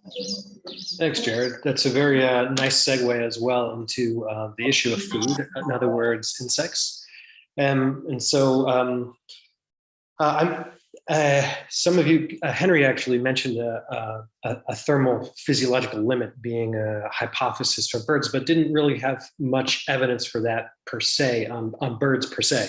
But I'm wondering if that might be driven by thermal physiological limits in the food source, in other words, arthropods. Yeah, I was kind of having a similar thought when you brought that up, because it's like, well, we expect, because of the more stable environments in the tropics, that birds would have narrower physiological, but if there's not evidence for that, why would we still be seeing the pattern? And like I mentioned, insects are, they're tiny. They have this huge surface to volume ratio, and so they're much more sensitive to conditions around them, and especially drying conditions. And so that could be a large part of it, is just the habitat, and there's not suitable microhabitat for insects anymore. But we're also seeing declines in insects in the large protected contiguous forest. So there's something else pervasive going on too, maybe getting at what Jared was saying about, climate change is affecting absolutely everywhere, even wilderness now. And so, yeah, I think it could definitely be an indirect effect of climate change on the insects that's then cascading up to the birds. Yeah, I agree 100% with Eliza. The conclusion that I've come to, and again, there aren't many thermal physiology out there. I see Scott in the chat. Hey, Scott, Scott Robinson. Scott Robinson had a student named Gustavo Londoño who's in Colombia, who did some similar research, or actually I think he did it in Peru. And they found that, again, across elevational gradients as well, there don't seem to be really, really strong differences in thermal physiology that are explaining like the elevational distributions of species. Ben Freeman just had a science paper that came out showing that it seems to be more biotic interactions than direct impacts on thermal physiology that are causing these population trends. I think one interesting area to look at to sort of suss out some of the mechanisms is sort of decomposing the demographic mechanisms of these population trends. So Jared's talk was all about that, looking at population growth rates and then looking at whether it's recruitment or adult survival. And there's been some really interesting studies that have come out. There was a study by Christy Reel in Panama and Greater Andes that showed that when it's a particularly dry season, they just don't breed. And there's a few different studies to that effect showing that birds just aren't breeding when it's really dry out. And so it's a bit different from what Jared found, but in some of these other systems, where what you're seeing is reduced recruitment and is sort of the underlying mechanism driving changes in population growth rate. And I think that has to do with the fact that when it's really dry out, I think adults, and there's sort of this idea that tropical birds invest more in self-maintenance. I think adults, end up taking care of themselves, and so they end up surviving okay, at least in our system in Panama. But then they're just not laying as many offspring, or the offspring that they are, laying in terms of the eggs and stuff just aren't surviving. So I think that it's all indirect. I think it's all related to food, and I guess that, like, getting back to the question of like how do we stop it? I guess the question becomes, part of the question is like, how do we stem the insect declines? And I'm not sure if I have an answer for that. Can I say one thing, just a caveat? And maybe Henry and I have to like mud wrestle to like solve this issue. But like recruitment, when you estimate recruitment of birds using bird banding data, that's two things are going on driving recruitment: immigration and reproductive success. And if you look at some of those examples in my presentation, like spotted owl sinks, that's all immigration. Recruitment's very high, but as the birds are dying, other individuals from other areas are moving in, presumably through sources. So I think we have to be careful if you're directly interpreting recruitment as changes in reproductive success, because bird banding is actually a very poor way to measure reproductive success, unfortunately. But it is good at measuring recruitment. But of course, recruitment is driven by these two drivers. So that's just a little caveat to that. So you could have increased recruitment in a situation, and maybe no birds are successfully reproducing. However, those are individuals moving across the landscape, moving into the system, driving up recruitment. Just a little caveat.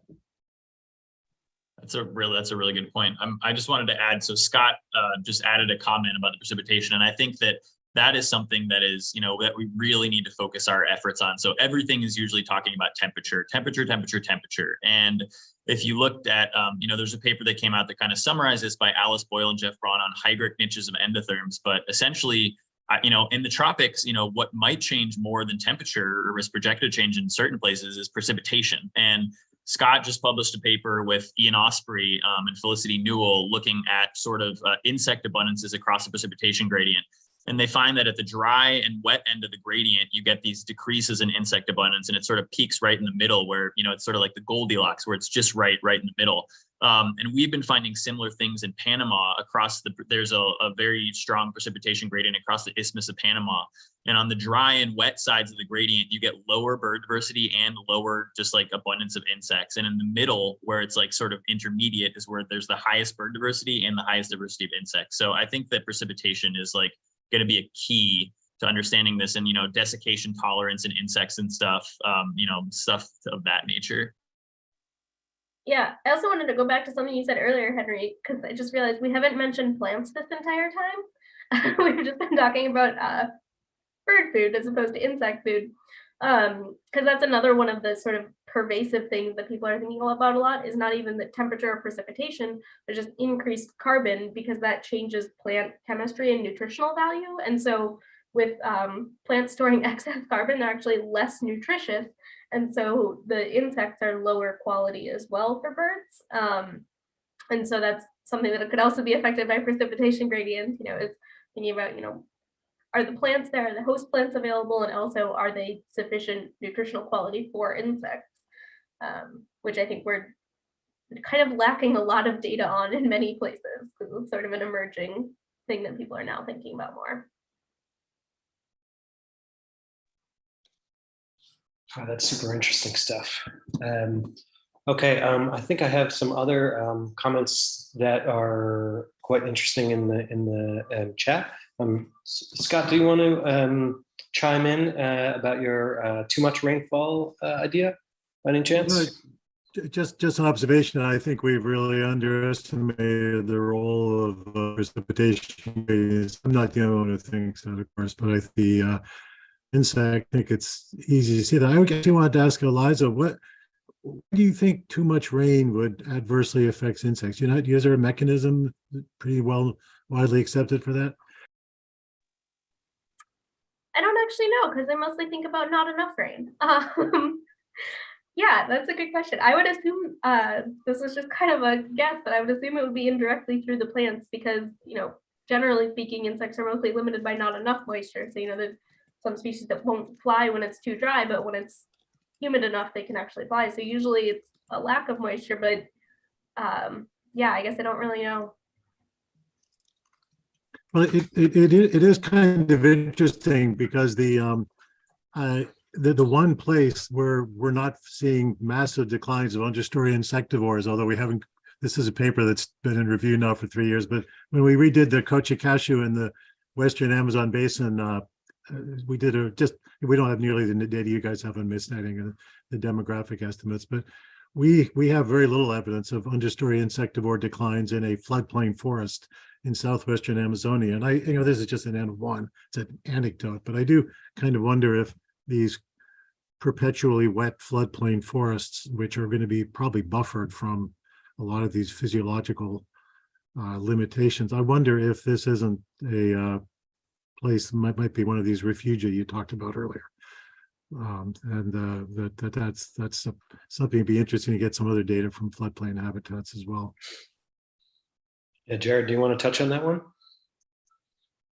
Oh, I have nothing to add. I mean, this is all so preliminary, and I've been aware of Scott's work out of Peru, and just mostly through meetings, and I think it's really fascinating. I think potentially at multiple scales, at the regional scale, at the local scale, understanding patterns of refugia, right? Like maybe yeah, these areas, floodplain forests, need to be prioritized in the future as refugia. But yeah, this is all. It's also hand wavy. I think this also touches on how necessary it is to form these networks, like Henry was talking about, to maybe start to concatenating some of these data sets to say something more broad about patterns of demography relative to changes in landscape and climate, to really try to understand some of these drivers.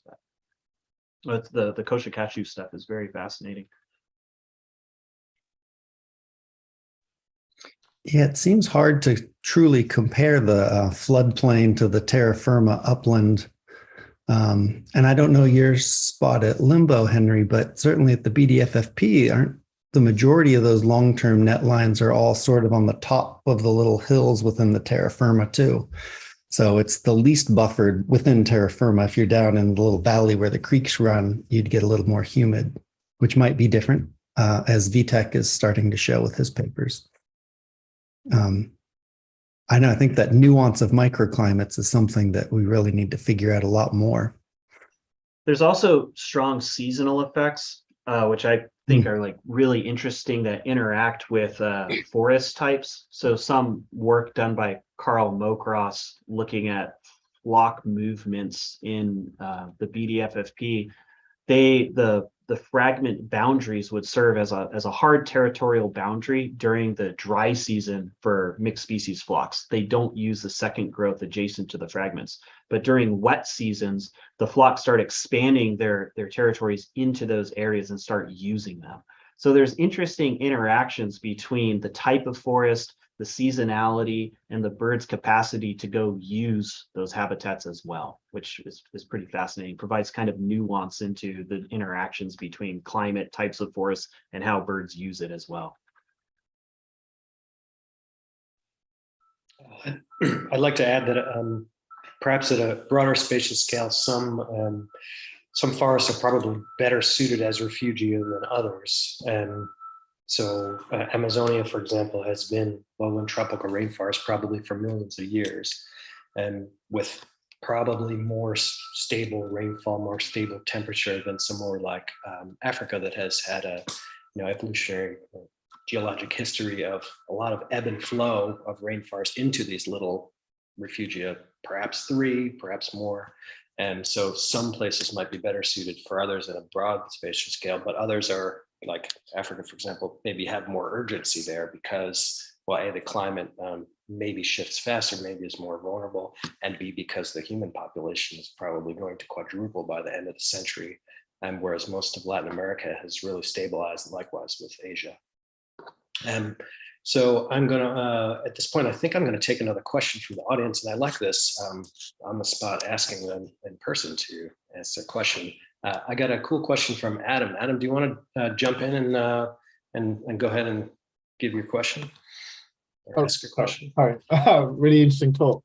No, I just kind of wondered, I know if the panel knew of any evidence suggesting of like a desyncing between birds and their food sources. I know you see in plants, there's longitudinal studies here in the UK tracking phenology in like the flowering of plants and then declines in insects that come to pollinate them because of this like climate desyncing. I wonder if we can see that like cascade happening down to birds as well, if there's any evidence for that.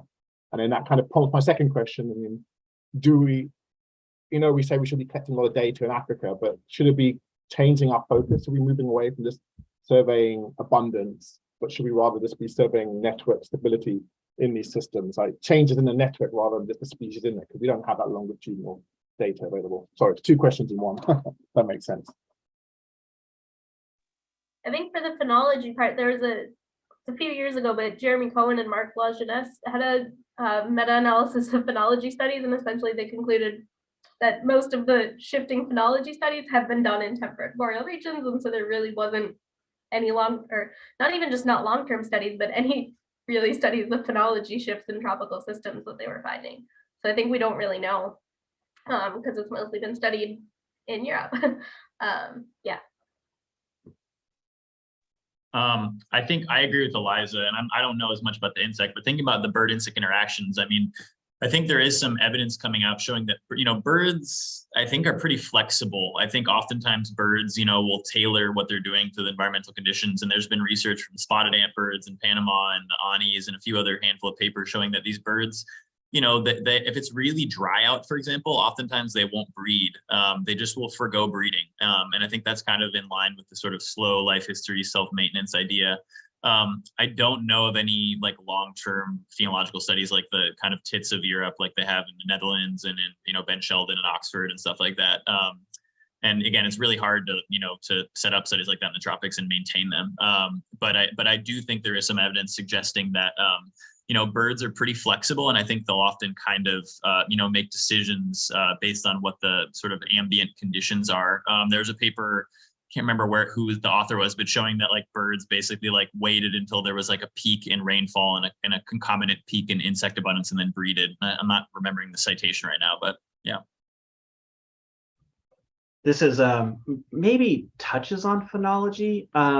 There's been a couple papers focused on the effects of climate on food resources and on fruit, and then how that might cascade and affect bird behavior and demography. So, and these have all been tied back to El Nino Southern Oscillation cycle. So there was Brant Ryder in Tiputini looked at breakdowns of lekking behavior associated with ENSO, and they were tying that back to like fruit availability. I had a paper in using long-term data set in Costa Rica where you could see very strong linkages between climate, not necessarily phenology, but kind of more like climatic perturbations in terms of like El Nino Southern Oscillation cycles. And the putative mechanism in that case was changes in fruit abundance affecting demography of birds. So if there is phenological changes, there's some anecdotal evidence that in fruits, for example, it could affect frugivorous birds in the tropics. They seem to be responding very tightly to changes in climate, presumably because those fruits are so trophically linked to climatic conditions affecting their availability. So, Jared, did you want to summarize your Costa Rica mannequin paper that I believe had the mannequins and the fruit and the cycle of dryness? So just very briefly, there was Costa Rica bird observatories had nets in second growth and more mature forest. And we were interested in these questions of how changes in forest type interact with climate to affect birds. And we used white-collared mannequins as a model species because they're common in both forests adjacent to the coast.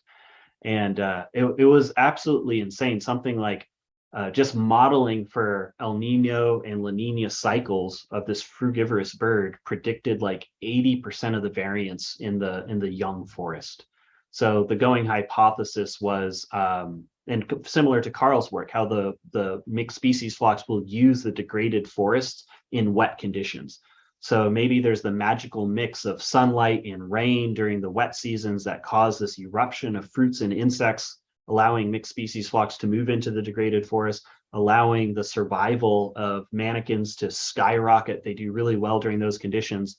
But then when you have dry seasons or dry signals associated with El Nino in the Caribbean, you have a decline of food resources in those degraded forests, and the birds either leave or they die. Interestingly, in the more mature forest, you have more complex canopy, and we hypothesize that provided the microclimate stability that provision more stable fruit resources for mannequins. So that was the take-home message. And that's one of those papers that is like one of my most proud papers, and it's no one cites it. Just so weird. And I know everyone has their one paper, but it's like, my God, it's like 2 different habitat types, like 30 years of data showing effects of climate interacting with habitat to influence demography of a model bird. And so my take-home message is cite that paper if you're interested. It's a good one. Really quickly, I just wanted to add a little thing to kind of address the second part of Adam's question about the sort of species interactions approach. I do think that, a diversity of approaches is needed. And I think that we're kind of, still doing this sort of correlative approach of like, okay, we're going to do long-term data over 30 years. And not to say that that's not incredibly useful, but I do think that there's a major dearth of like experimental studies in these types of systems. And, simple things like doing choice assays for birds, trying to understand what kind of conditions they select in a controlled environment. People just aren't doing that stuff. And I think that sort of some experimental work could help to shed some light on the mechanisms and push the field forward. Or even just a lot of space for time studies, because that's what people have been kind of discussing now for insect decline. Like Nico Bluchchen is putting out papers saying, we really need to consider space for time, especially in regions where we don't have the historical data, because we could start new monitoring programs, but then we're gonna wait 30 years before we have an answer to be able to actually do anything with it. And so figuring out those other approaches that we could do. But yeah, I think quantifying networks over space would be really Could you explain, Eliza, what a space for time experiment would be like for those who are less familiar? Yeah, I mean, sort of just like either taking like chrono sequences or looking at, okay, we have this habitat, this is what it used to be, and this is what it's going to be. And so looking more broadly across space, but also, sorry, what was I gonna say? Oh, so, you could have one site where you very intensely sampled for 30 to 50 years and you can get a trend, but you could also have 1,000 sites across the world and you sample them for 3 years. And if you're seeing consistent trends across all of those sites, that's, as much evidence for things are declining as, one site very intensely sampled. So lots of 2 or 3 year data points can be very useful. Yeah, I guess particularly if you are to perform some kind of manipulative space thing, like Henry suggested, you manipulate rainfall or temperature in some kind of way. Of course, that's very challenging, but the results would be super powerful without giving away some of the things that we've been talking about behind closed doors, if you will. Okay, so these 2 hours have absolutely ripped by. This is perhaps the fastest 2 hours of my entire week, which here in Portugal is just about to end as we approach 5 p.m. So I'm going to end it, probably not as a Debbie Downer or a grumpy Gus, but perhaps on a little bit of a lighter note, I hope. So this is something that I personally struggle with quite a lot, is that I want to know basically if you think that the kinds of work we're proposing, we're saying, okay, we need more of this, we need more global studies on insect decline, especially in the tropics, and we need more mechanistic understanding of how the birds are disappearing, et cetera. So is that going to make a difference? Do people who do on the ground conservation, protect rainforest, politicians who make decisions, do they care about this kind of work? And how could they care more? How could we make them care more to really drive a meaningful change?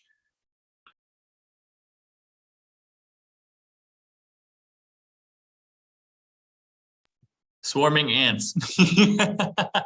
No, I think I agree with you, Luke. I think we can talk all day about what needs to be done, what needs to be funded, and all these different issues. But I think what it comes down to is getting people involved. And I think a social ecological systems approach where you kind of take into account how to most influence people and promote pro-environmental behavior is something that I've been thinking about a lot recently. And I think that involves, education from a young age. And so I do think that, these studies of the documented patterns and potential mechanisms are important. I mean, you need to know what the patterns and mechanisms are, but then I think digesting that and being able to present it to the public in a compelling way is often the disconnect between the ivory tower of science and policy. So I think that just give me $10 million to study swarming ants in the Neotropics and the Afrotropics, and then we'll be good to go.